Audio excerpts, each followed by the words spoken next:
গাজলে ব্যাপক উৎসাহ উদ্দীপনার মধ্য দিয়ে রাধা অষ্টমী উদযাপিত হয়ে গেল বুধবার রাত্রে।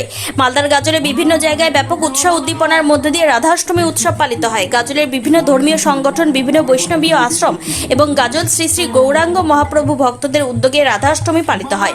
এছাড়াও গাজলের উত্তর আলাল অঞ্চলের ময়না সার্বজনীন শ্রী শ্রী ভাগবত মঞ্চের উদ্যোগে এবং অনুষ্ঠান পরিচালনায় দয়াল বাবা ও ভক্তবৃন্দদের সহযোগিতায় ময়না প্রাইমারি স্কুল ময়দানে ব্যাপক উৎসব উদ্দীপনা ও নানা অনুষ্ঠানের মধ্য দিয়ে রাধা অষ্টমী পালন করেন।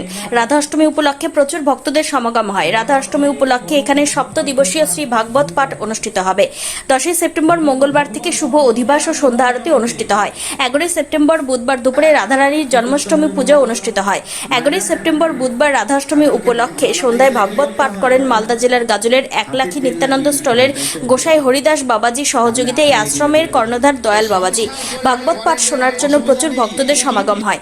ভাগবত শেষে ভক্তদের মধ্যে প্রসাদ বিতরণ অনুষ্ঠিত হয়। 12ই সেপ্টেম্বর রোজ বৃহস্পতিবার থেকে 18ই সেপ্টেম্বর রোজ বুধবার পর্যন্ত প্রতিদিন বিকেল 5টা থেকে রাত্রি 9টা পর্যন্ত শ্রী ভাগবত পাঠ অনুষ্ঠিত হবে। ভাগবত পাঠ করবেন পূর্ব বাংলাদেশের পুসাইনগর, কুলাউড়া, মৌলভীবাজার, সিলেট শ্রী শ্রী গৌরাঙ্গ মহাপ্রভুর দেবালয়ের সেবক ভক্তি কিঙ্কর দামোদর মহারাজ। এই অনুষ্ঠানে দূর দূরান্ত থেকে ভক্তরা শ্রী শ্রী ভাগবত পাঠ শ্রবণের জন্য আসেন। এছাড়া কমিটির পক্ষ থেকে সকল দেশ বিদেশের ভক্তবৃন্দদের জন্য আসার জন্য আহ্বান জানানো হইতেছে যে আমাদের মালদার গাজলের ময়না সার্বজনীন ভাগবত মঞ্চের পক্ষ থেকে ভক্তদের জন্য তারা প্রসাদের ব্যবস্থা করেছেন। দেশের শান্তি কামনায় শ্রী শ্রী ভাগবত পাঠের আয়োজন করা হয়ে থাকে। পিতা তখন বললেন, অনুরোধ, এতটাই অনুরোধ গোপালের, ছোট্ট